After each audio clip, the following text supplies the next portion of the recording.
1. Blog Talk Radio.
May 24th in the year of our Lord 2017. Remember, we are a hyphen-free, PC-free zone. God is still in control and he does love you. And I'm broadcasting live from the Hemlock Studios here in the beautiful central Susquehanna Valley in the great Keystone State before the great John Wayne desk. Hopefully everything's coming across here good. Everything looks good on the channels. Everything's actually going pretty good. So let's cross our fingers and let's hope technology keeps up with us today. Oh my, we have a good show planned for you today. We're going to touch a little bit on what's happening over in Manchester, England. Although I think you're probably getting tired of the news. I don't want to commentate too much more on that other than to say that it just amazes me how, and I think I accidentally started that. I apologize. How the authorities over in England, it seems, I've been watching Sky News, and that's the British competitor to BBC, and it seems like most of the officials are hesitant to call it Islamic terrorism. They want to be careful about it. And I'm like, you got to be kidding me. I mean, come on. ISIS has claimed responsibility. It was a suicide bomber, which that's trademark of Islamic terrorism, fundamental Islamic terrorism. I want to put that caveat in there. We talked about that a little bit yesterday on what's the difference between fundamental and radical, and hopefully we explain that fairly well. If you still have questions or want to talk to me about it, you can email me at DANC at, and all one word, constitutionalwarrior.com, constitutionalwarrior.com. If you didn't get that, just go to the DanClementShow.com. The links are in the bottom of the YouTube videos, and they're also over at Blog Talk Radio in the information there for the show. They're always put up after the show. But you can find it best over at my show notes page over at the DanClementShow.com. Just click on contact, and you can click on my email address if you have more questions about that. But it amazes me. Truly amazes me that these, and you can't explain the British government better than this, especially with the election of a Muslim mayor and politicians over there and news anchors here and over there. Well, this is just something we have to get used to. This is part of multiculturalism and diversity, and they won't call a duck, or they won't call a skunk. I think this is more appropriate, a more appropriate analogy for this. So I'm not going to get a lot into that. Headlines on Google News Day is Manchester bombing probe seeks network of suspects as Britain tightens security. And I've been watching the news, and they said that these folks are on the radar already. So I'm not going to talk too much more about that. We're going to talk a lot today about Governor Andrew Cuomo of New York. I got a video I want to share with you about his thoughts on Penn Station and Amtrak, and I got a bunch of articles in here about Amtrak, and we're going to talk a little bit about, well, not a little bit, we're going to talk a lot about free markets in regards to Amtrak and Penn Station and all this government involvement in the private sector, and it just really irks me. Today's show is being brought to you by one of my affiliate marketers on the DanClementShow.com webpage.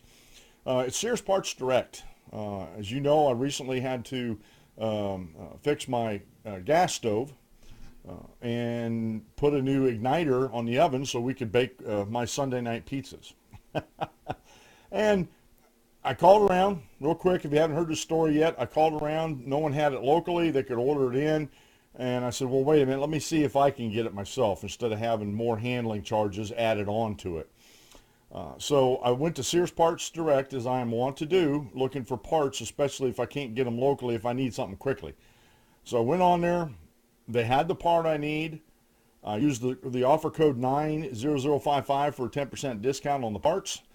And I got the parts ordered on Tuesday, got them Thursday, had it installed Thursday afternoon, and it worked. Matter of fact, the new part looked better and beefier than the old part that I took out. And they did a fantastic job matching the parts up and getting it to me on time when they said they were going to do it. It was a really good experience. So if you're handyman around the house and you do your fixing up yourself, help support the show. Go to thedanclementshow.com and click on the Sears Parts Direct widget, and you'll be supporting the show. Plus, you'll be getting the parts you need to fix your lawnmowers, your appliances, any major brands that are sold out there. You'll be able to get the parts for them. Today's daily Bible reading comes out of the book of Hebrews, chapter 1, verses 1 through 4. God, who at various times and in various ways spoke in times past to the fathers by the prophets, has in these last days spoken to us by his Son, whom he has appointed heir for all things, through whom also he made the worlds, who being the brightness of his glory and the express image of his person, and upholding all things by the word of his power, when he had by himself purged our sins, sat down at the right hand of the majesty on high, having become so much better than the angels, and he has by inheritance obtained a more excellent name than they. I was talking about Jesus here and talking about his ascension and how, he is our salvation in this world. Quote meal today comes from Elton Trueblood. Faith is not belief without proof, but trust without reservations. And if you go to the book of Hebrews, chapter 11, verse 1, the Hebrew writer says, now faith is the substance of things hoped for, the evidence of things not seen. Modern folks today, they're my contemporaries, we didn't see the events of the Christ, his coming, his birth, his life, his death, his burial, and his resurrection. We didn't see Moses crossing the Red Sea into the Arabian Peninsula heading towards Mount Sinai. We didn't see that. We have biblical proof of that, histories and all that stuff. So this is, and this is something that the Christian world doesn't get, or they get wrong too often, too many times about faith, what faith is. And it's something that is near and dear to my heart, because without the proof that God actually gives in his word, and as far as I'm able to ascertain myself, no other religious book gives proofs within their text of their God being a God at all. But God gives proof through his text that he is God. And one of my favorite ones to use, and I know there's a lot of atheist naysayers out there, but one of my favorite ones to use is look at nature. And look at the order and the design in nature. Now, atheists and agnostics and those that don't want to believe in God, deists or whatever, whatever your flavor is, that you don't want to believe in the creation account of the world, they can't have it both ways, folks. They honestly can't. You cannot say that a building or a car or a watch, or this microphone just fell upon us that they just happened. They weren't designed by anybody and created by a group of men. You can't say that, but and I think you're right in saying that. But when it comes to nature, they say it all the time. Well, you know, intelligent design. Somebody created and designed and created this. Are you crazy? This is evolution, and it evolved. But the problem with evolution is the complexities. And I don't want to get too far adrift here, but you know, the simplest for me is the evidence of creation, what we walk out and look at, and the marvels, the order in the universe, and just a lot of things that go into that. Today's daily Bible lesson is by Wes McAdams, and he posted this back last year on May 25th, and we may have used this, but you know, I'm one for, you know, making sure that even though you know these things, that I bring back to your remembrance. 3 ways to make your prayer life more biblical, and I know we covered this before. So it's a good lesson. You'll find the link to it over at thedanclementshow.com. I want to thank my buddy Dave, my Navy buddy. He is a show monitor, and he shared with me last night. I want to get this out of the way before we get to Andrew Cuomo and Amtrak and everything. Let me find the article here real quick. I clicked on the wrong one. Studies show CNN is completely obsessed with Donald Trump, and not in a good way. And this is by Rich Noyes over at newsbusters.org, and this was posted back on the 16th. And my show observer, Dave, and he knows he's my Navy buddy, okay? He wrote me a little message in the email, and you know, I read down through the article of this, and it was amazing to me. Because I don't watch CNN, honestly, I just don't. I can't stand the lies. But you know, luckily I have show observers that do watch it.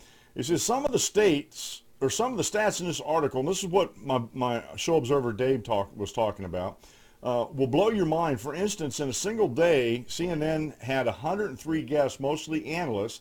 96 of them were critical of Trump. 7 were positive. On average, only 3 minutes per hour were devoted to non-Trump coverage apart from commercials.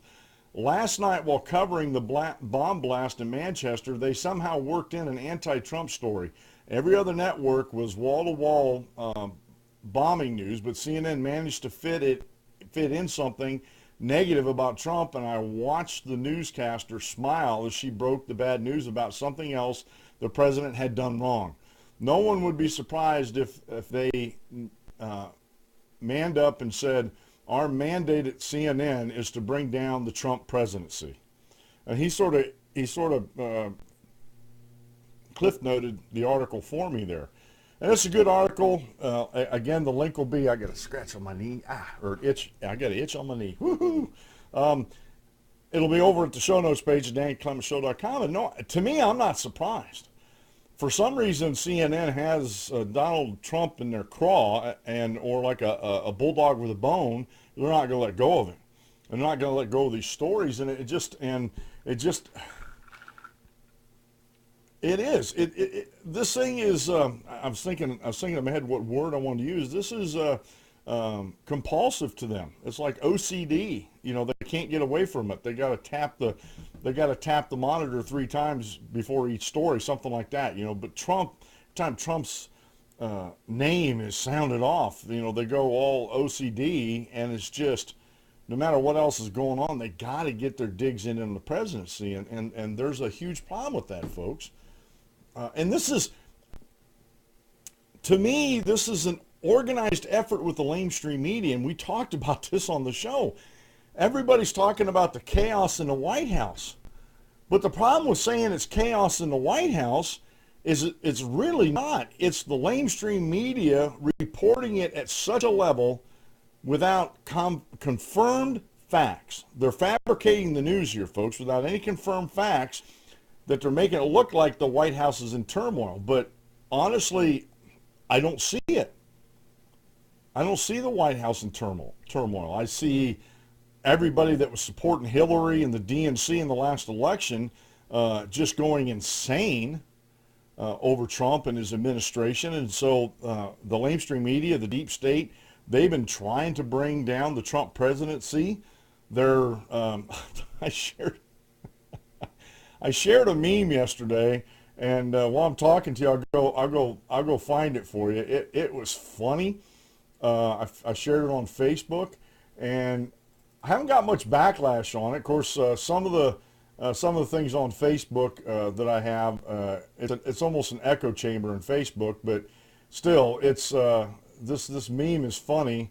If I can find it here. Oh, you know what? I don't have it on this computer. That's why I'm not going to be able to find it for you. It's on my downstairs computer, my laptop. I should have emailed it to myself, and I didn't. I do apologize for that. But basically, it's a meme of this black guy standing there, and he's asking the question, if President Trump isn't your president, how can you impeach him? And I do believe, in my heart of hearts, I believe that this is a concerted effort with the lamestream media and the deep state to bring the Trump presidency down as quick as possible.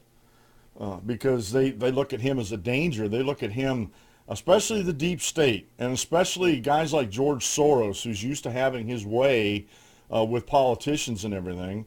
And not that I am loath to do an episode on George Soros, but we may do one in the future here, at least part of an episode on him, because he is so integrated into the anti-freedom groups out in America through his Open Society PAC or organization, his 501c, and they give a lot of money away to a lot of different groups. Now, Indivisible Group is so new that I don't know, I'm still looking to see if they have any financial filings yet. They say they're grassroots, but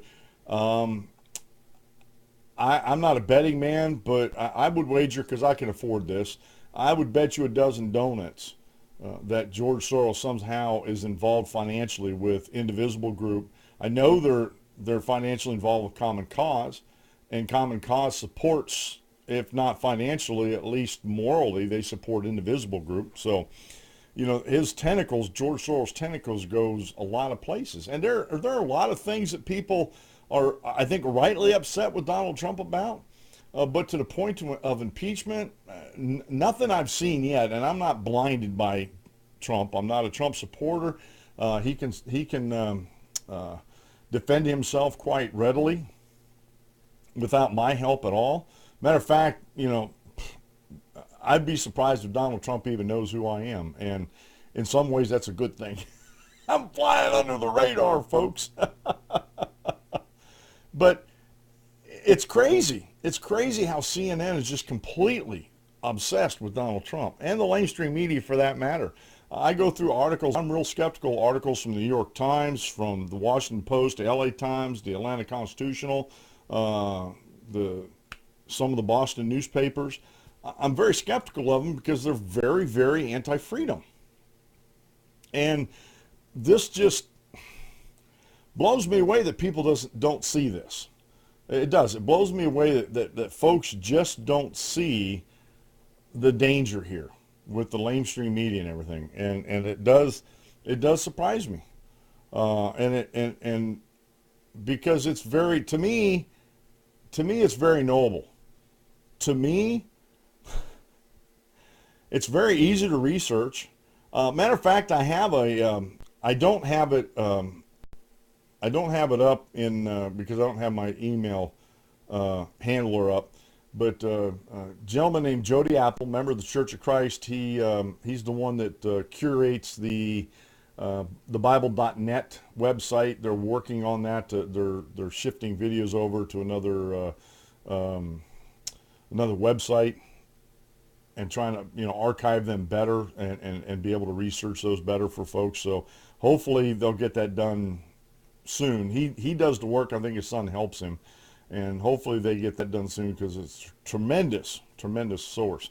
But anyway, he was citing an article that I'm going through and reading that we still have to use our brains.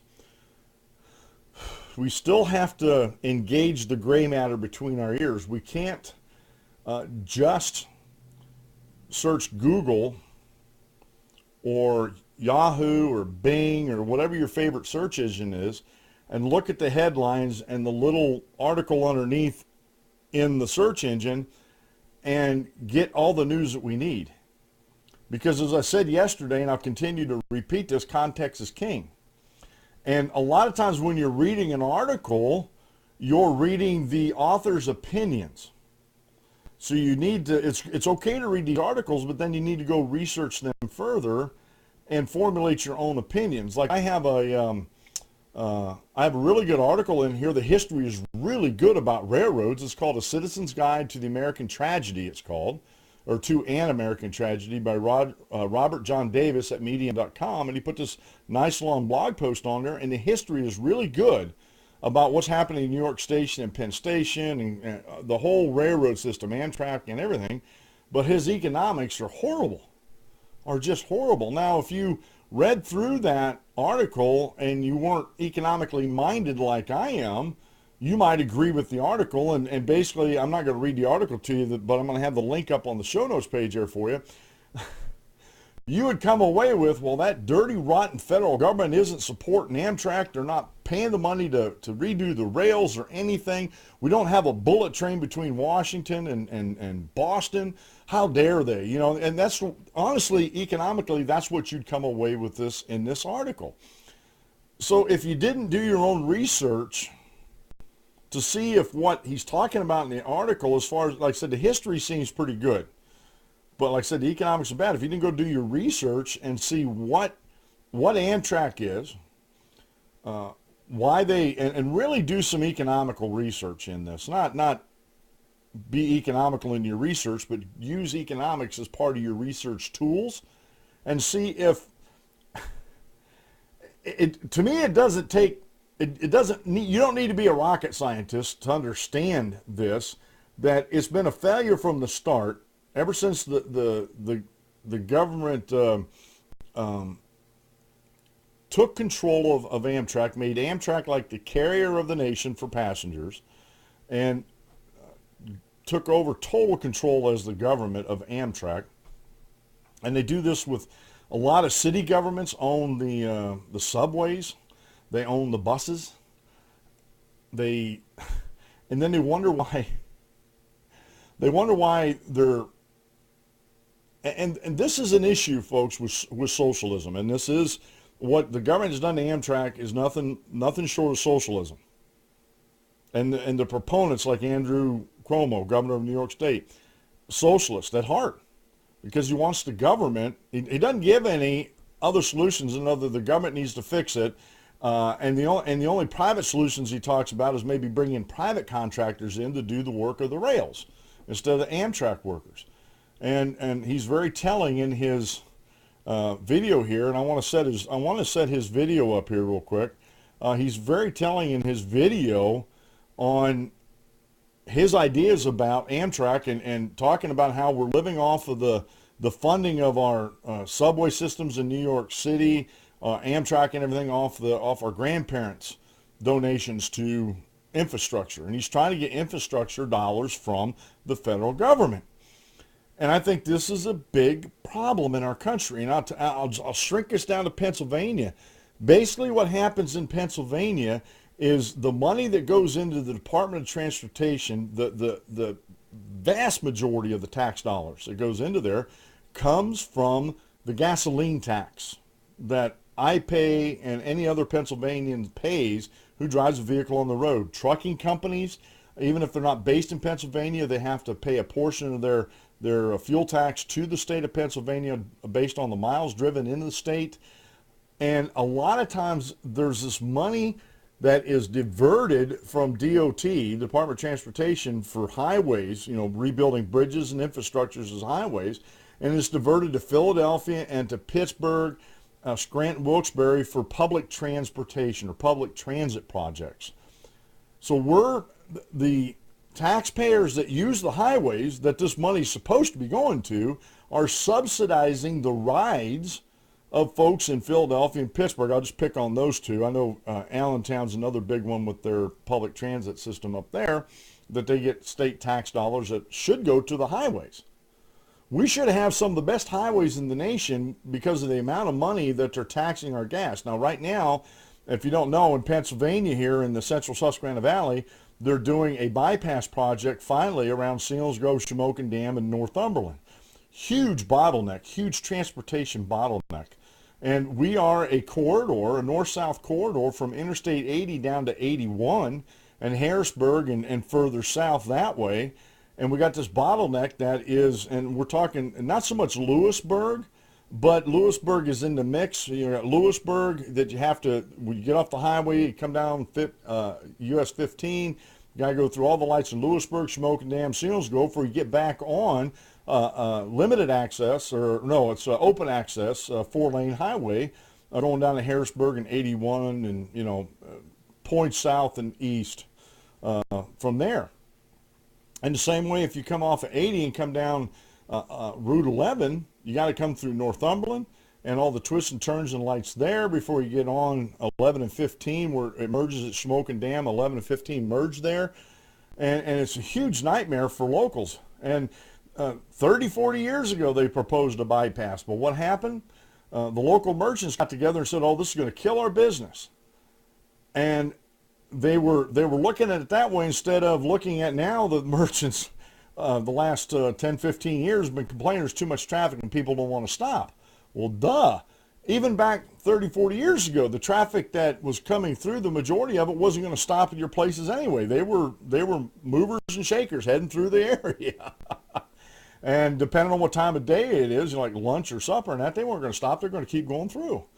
And so it became a huge pain for retailers now. And now the bypass is going through. They've added tax on the gasoline. They've added, I don't know how many cents now, 6 or 7 cents a gallon on the fuel tax to pay for the bypass, which includes a huge bridge and connectors from Route 61 coming from Sunbury. That's going to connect in Shamokin Dam to the bypass and then go across the Susquehanna River and connect in just outside of Northumberland on Route 147. That'll take them straight up to Interstate 80. They don't have to go through Lewisburg anymore. And a matter of fact, when you bypass Lewisburg, it's only a few miles over across the river to get on 147 right now. And so when everything happens, a lot of the, especially the truck traffic, is going to opt to go across the bridge and down. I can't remember the route numbers that they're giving it, but they're going to be going down that way. But anyway, that money was tagged for this project, so they're putting that money into this project. But I guarantee you, and this is just one example, Fast Eddie Spendell, what used to be the governor of Pennsylvania, diverted $15 million from the DOT to help pay for a high-rise office building down in Philadelphia area, and only a small portion of it was going to have anything to do with transportation. And the rest of it was public transit and things like that. And was like, and honestly, folks, from my perspective, they're only doing that just to buy votes in those big cities. We've always, folks that are outside those cities have always had an issue or problem, except for this last election. So I didn't vote for Trump, but enough people did, where Trump took the state. And that's always been a huge issue. But trust me when I tell you, in the next few elections, especially with Republicans and statewide elections and governorships and stuff, that's going to come into play. You know, these people in Philadelphia and Pittsburgh are going to be screaming, we can't afford to ride the trains, the subways, we need subsidies. And the cycle will continue to go on. So here's, I got this video here. It's from CNBC Squawk Box. And it's Governor Andrew Cuomo, New York State. He's being interviewed, and he talks about this. So give this a real quick listen here.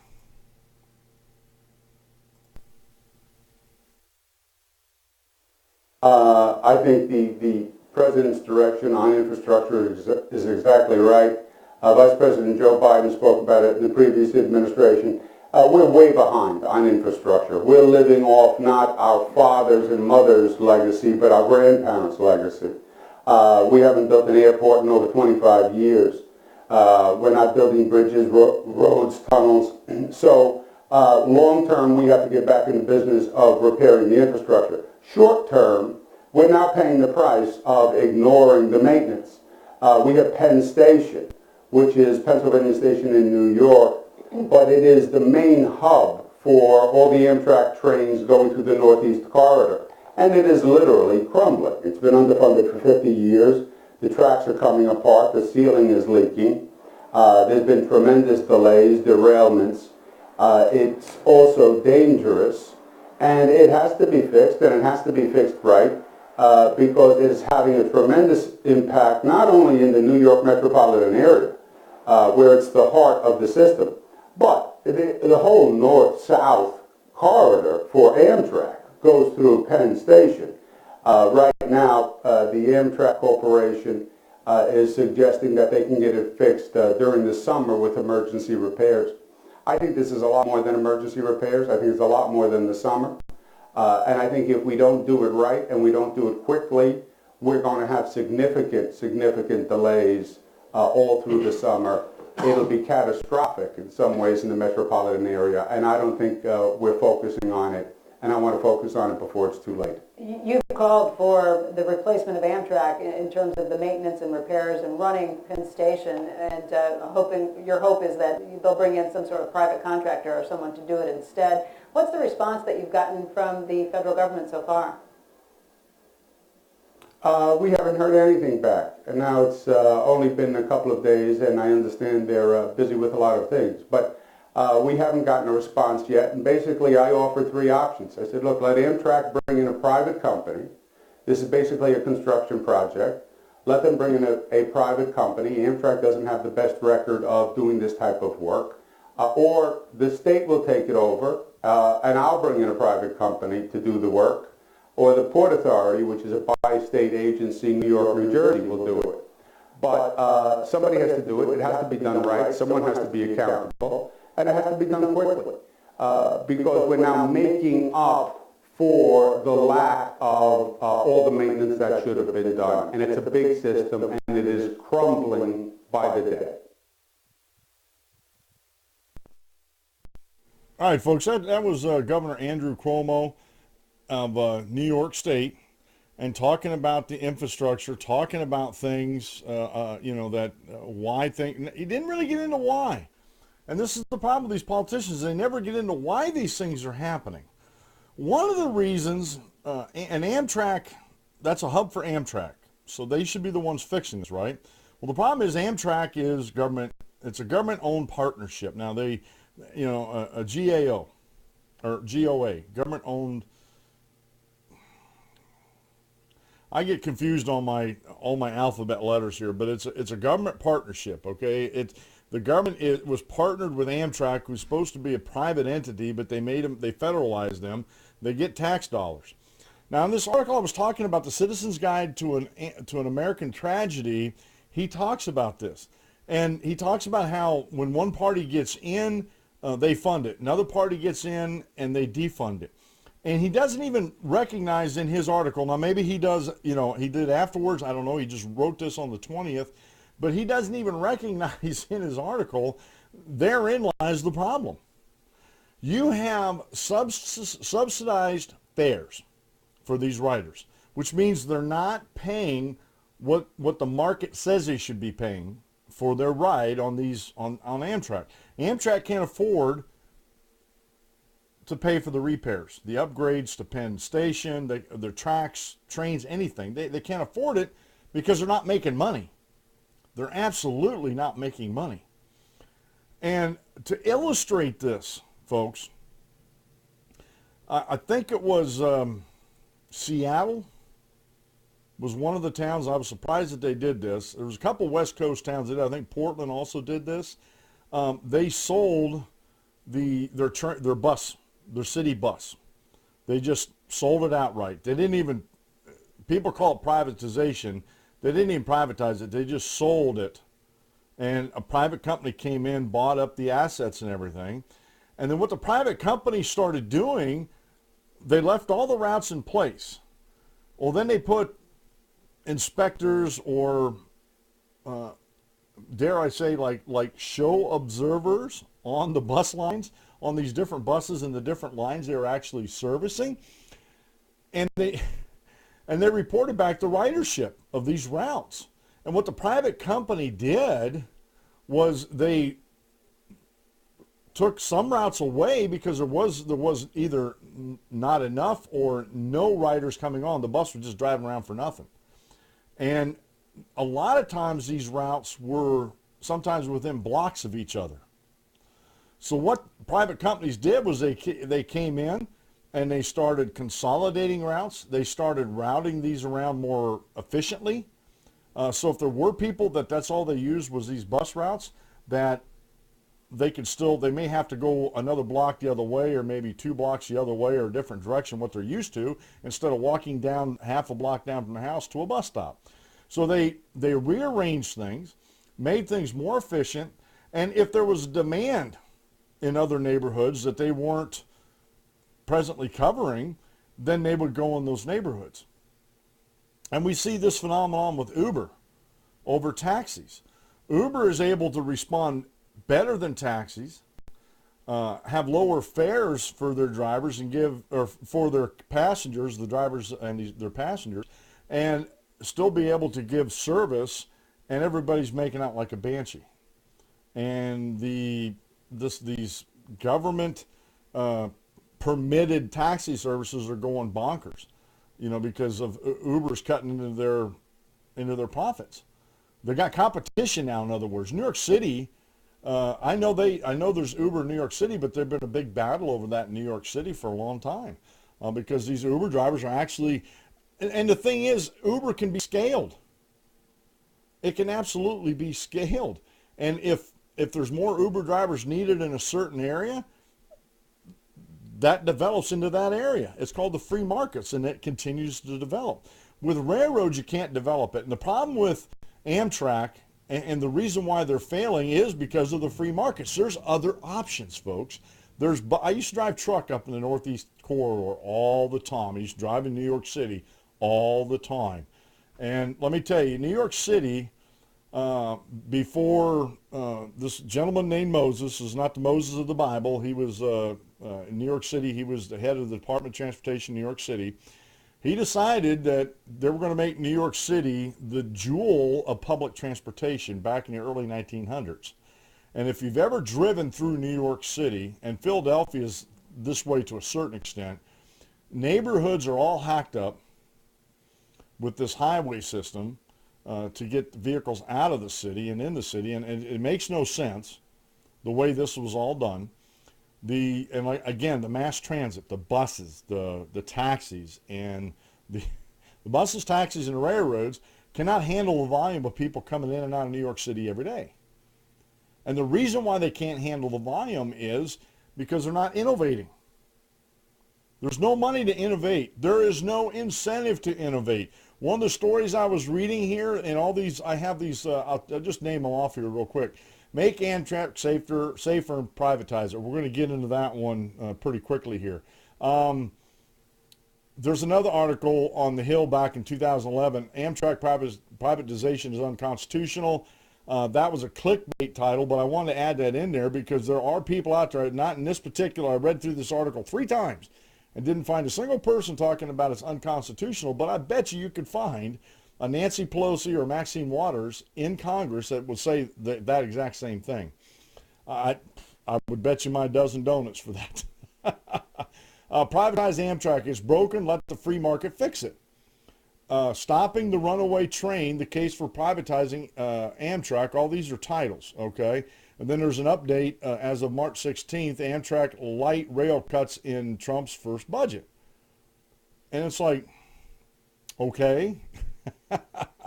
Yeah, show me in the Constitution where there's an enumerated power in the Constitution for the federal government to be doing anything with Amtrak or the railway system in our country or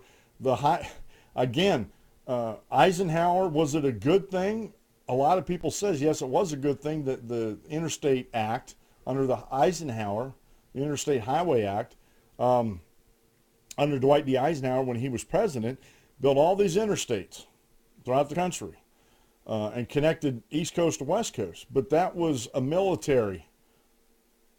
Originally, if you go back and look at that, that was for military reasons, so we can move goods and services across the country quickly for the military. One of the things on federal highways, if you've ever noticed this, and this is a trivia fact, that and I can't remember the interval, but every so often, every so many miles in the interstate system, there has to be a flat, straight 1 mile of highway. And the reason for that is if they would have to land planes on that, they could do that.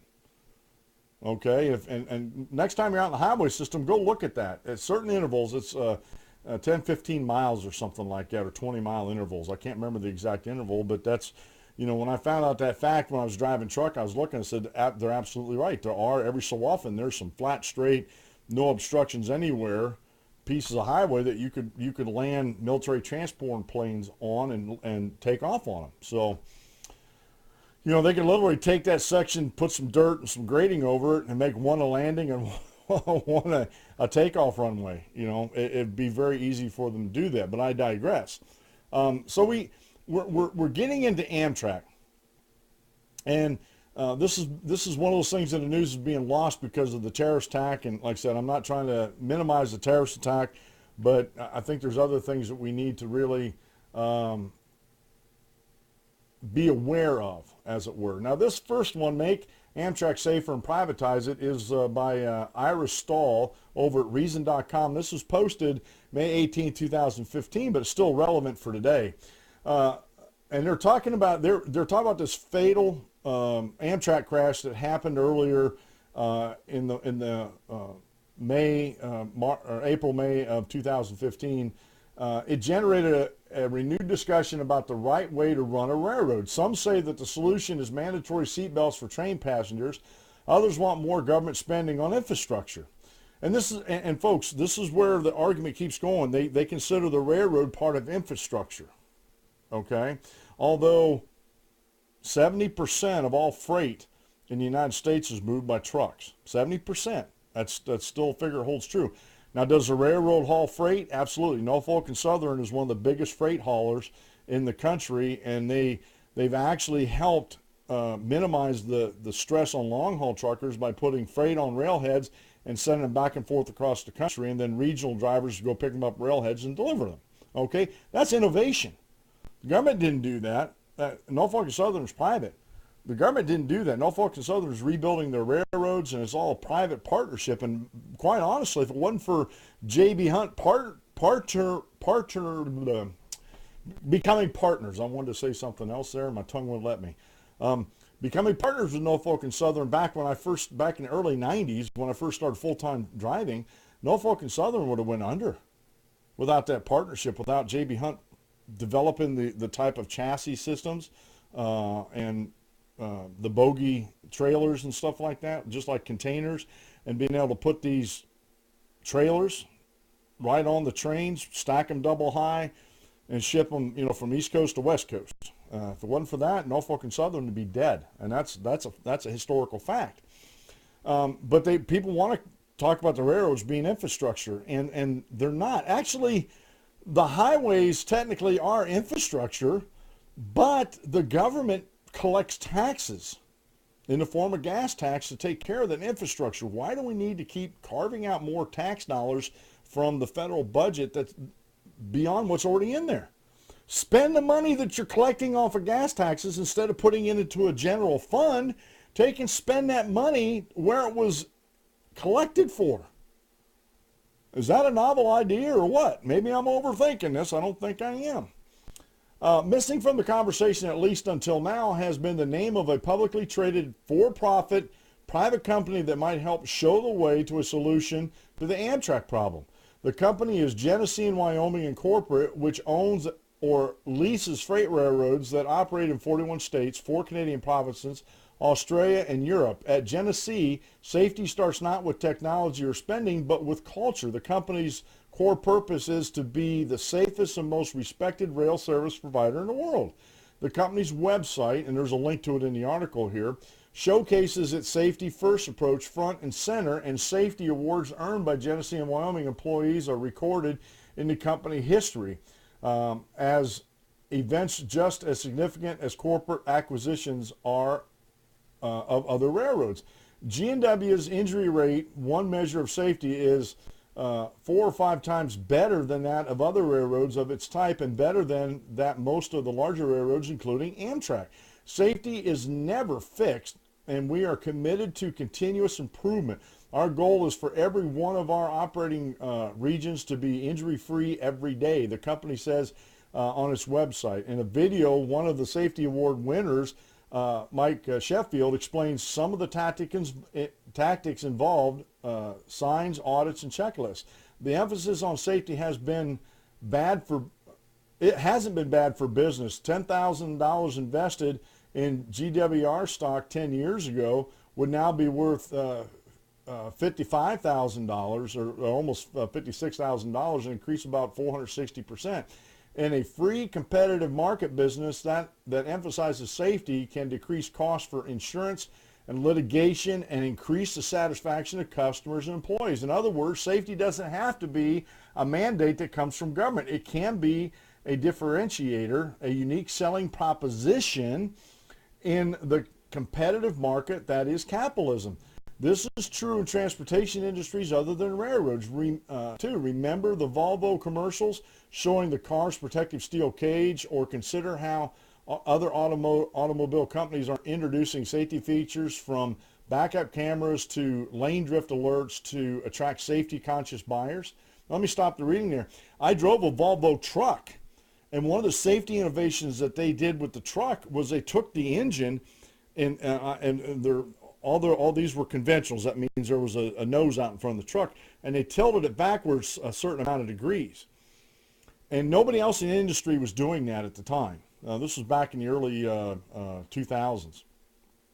And nobody was doing this at the time. And the reason why Volvo was doing that, because if you're in a head-on collision in a big truck, what happens most of the time is the engine ends up in the driver's lap or in the driver's compartment. But by tilting that engine a certain amount of degrees where everything's still functional, when you get in a head-on collision, that engine is forced downward and backwards instead of just straight back. And that was a safety innovation, and that was huge.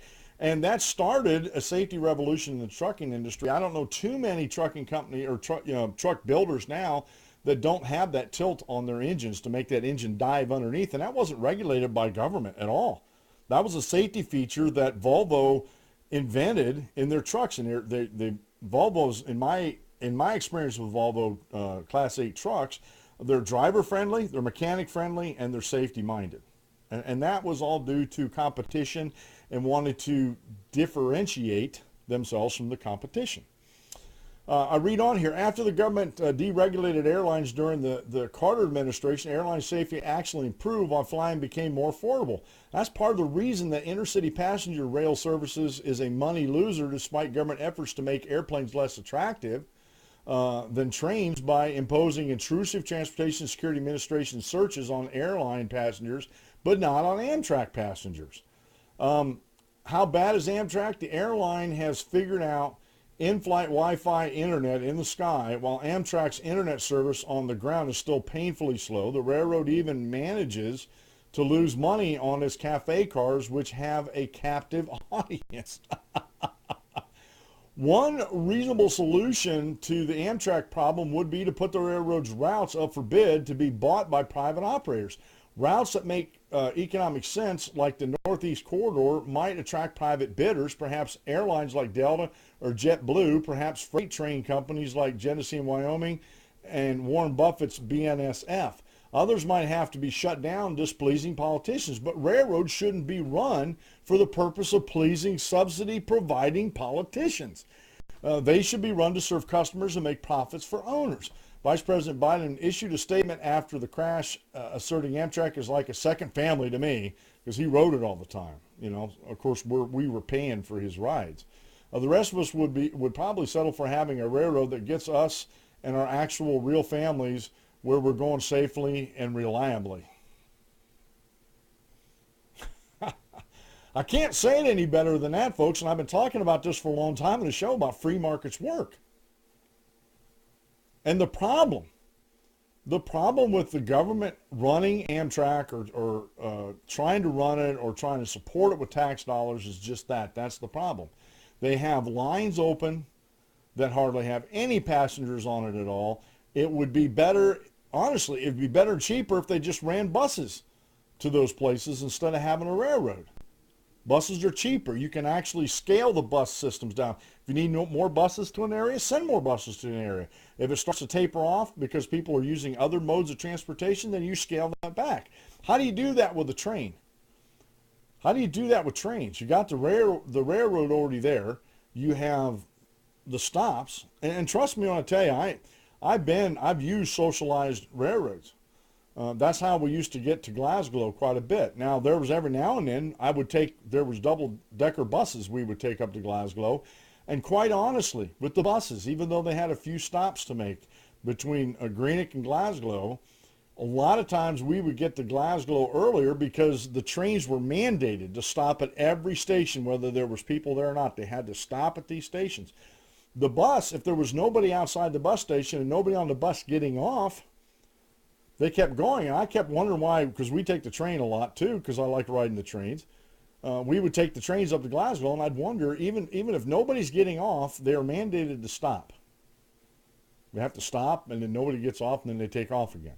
The buses, if nobody's at a stop and they holler on the bus, anybody wants to get off, please. And there was, there were buttons on there you could push, or you just yell up to the driver most of the time. Yeah, I want off at this stop or whatever, and they wouldn't stop. They keep going, and it was a prettier ride anyway through the countryside. But I digress. I've been in countries. I lived in Scotland for 2 years, used their public transportation system, and it leaves a lot to be desired. They may not like to hear this, but it leaves a lot to be desired. And the free market is what's actually driving this whole thing. You have buses. You have Uber. You have private transportation like me. I do not like taking buses. I really don't. They're not built for big guys like me. They're uncomfortable and they're slow to get someplace. And I'd rather drive myself. Now, I've flown airlines. I don't particularly care to fly. Not that I don't think it's safe or anything like that, but just the hassles of going through airports anymore. I just don't care to fly anymore. And if it wasn't for my fibromyalgia condition, we could leave the house here. And if my wife would help me drive, we could be out in California in anywhere from 24 to 30 hours driving time if we just drove straight through, like team drivers would. They would, would just take them. With a team driver, if you got enough hours, and all you got to do is stop for fuel and stuff like that, you can be out in California in a day and a half. So that, to me, that's not too terribly bad if you have the time. Now, if it's an emergency, I got to get out there right away, a death in a family or something, I'll take a plane. But getting back to the trains and Amtrak, it just amazes me how every time something happens, and they want to say, well, it's part of, the government's going to spend $1 trillion on infrastructure. Penn Station is infrastructure. Amtrak is infrastructure. This is infrastructure. That's infrastructure. That's infrastructure. Everything's infrastructure. Everything all of a sudden becomes infrastructure. My question is to Governor Andrew Cuomo and his predecessors that are still alive, what were you doing with the money that Amtrak was making if they were making money? Which I'm told they're not. Amtrak has not made money. And the problem with that, the number one problem with that, the Washington-Boston corridor is one of the busiest corridors in the world, not just the country, the world.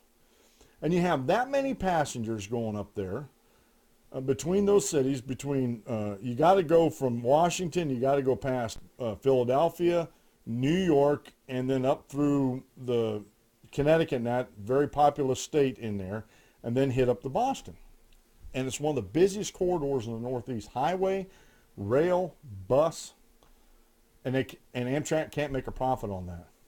Amtrak can't make enough money to maintain their infrastructure. And part of the problem, I'm going to put this out here, I know I only have about 6 minutes left, part of the problem with that is the way they go about rebuilding their railroads. And I made a note down here. I'm going to find the videos I was watching. I love watching big equipment work, and YouTube's fantastic for stuff like that. But I can't remember which country it was, and I'll find it, and I'll find the machine, and I'll show it to you tomorrow. And I'll also put a link in the show notes tomorrow to finish up this story. This machine was literally coming through, picking up old railroad ties. It was actually taking old wooden railroad ties out, laying these new concrete railroad ties down that are structurally made, and they don't rot. They're not prone to cracking because of the way they're made. And the rails, they're one continuous rail that goes down on this thing. This machine is like phenomenal. But the problem with the machine is that it only takes a handful of workers to operate it. It only takes a handful of workers to operate. You have the operators, of course, on there. You have guys that are walking the track beside it, making sure everything's going good. It lifts up the old ties, and it puts them. It goes like a conveyor belt system. This thing is neat. It's lifting up the old ties, and then these trucks are coming up, and these cranes are putting on the new ties on the truck and filling. It's just really neat the way it works. But anyway, it would eliminate a lot of jobs. Not all jobs, but eliminate a lot of jobs. And of course, the unions don't want that. They want guys. I've seen how they rebuild the railroads today, and it hasn't changed much over the past 50 to 75 years. They've got machinery in, but they're still very labor-intensive machinery. And this is a huge problem that the Amtrak has not innovated. And I guarantee you, I know Norfolk and Southern. My son he works for them. He tells me about them and some of the innovations they're going through, and they're looking into equipment like that to where they can replace and retie tracks quicker. Now, if they're using concrete ties, I used to haul lumber into what they call a tie mill, a railroad tie mill, and part of their vast majority of their operation was to cut the log down to get to the core of the log and sell that to the railroad companies, the railroad tie companies that would soak it in creosote and ship it out to railroads. If you're using a concrete fabricated railroad tie, that eliminates the wooden tie, and there goes another industry. Now, should the government step in to subsidize that industry because it might be going out? No. It's called innovation, folks. Now, maybe someone will come along and innovate something where they can preserve the wooden railroad tie to where it doesn't rot. It lasts just as long, if not longer, than the concrete ties. And that's competition, folks. Competition creates innovation. A lot of people say the mother invention is necessity, and I've often said, maybe wrongly, but I said the mother invention sometimes is laziness. You don't want to do all this labor-intensive stuff, and maybe that's a necessity to you, but it could be laziness that's the mother invention also. I don't know, but the unions don't like that. And so we have this this is a whole teaching moment here, folks, for economics. We have Amtrak that is government controlled. Politicians on both sides, some want it, some don't want it. And those even cross sides because of money that's passing hands, lobbyists down in D.C. that are for all these, and this is one of these things I think we should have a constitutional amendment to ban lobbyists from D.C. I just do. Matter of fact, the only lobbying that has taken place is back at their home districts, and that would serve a couple good reasons here. And I'm not saying it would take the money out of government, but it would at least get the government out of town while they're out trying to collect their money.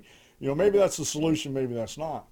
But this is the problem with Amtrak. This is a very teachable economic moment. This is what happens when the government tries to run things, and they run them politically instead of business-wise. And this is one of the reasons why the markets are doing the way they're doing, because Trump has said that he wants to deregulate. This happened after Ronald Reagan got into office. Trump wants to deregulate. He wants to cut government, and honestly, folks, all he's got to do is take the Constitution, look at the enumerated powers in the Constitution, compare them to the government bureaucracies, and start cutting there, and he'll have a constitutional leg to stand on. When it's not an if, it's when people would take it to the Supreme Court, they would absolutely be able to stand on. They said, we do not have as a federal government, we do not have the constitutional authority to be governing over this or to be regulating this. And that, to me, would be the best way for him to go about deregulation and slashing bureaucracies out there, as it were. All right, folks, you hear the music. Another good show in the books there. It's been the Dan Clements Show. I'm your host, Dan Clements.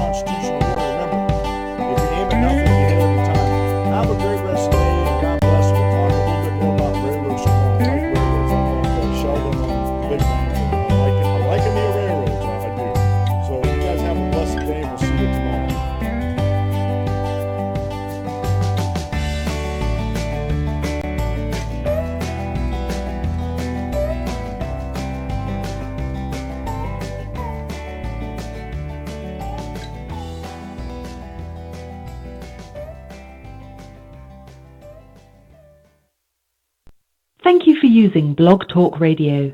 Goodbye.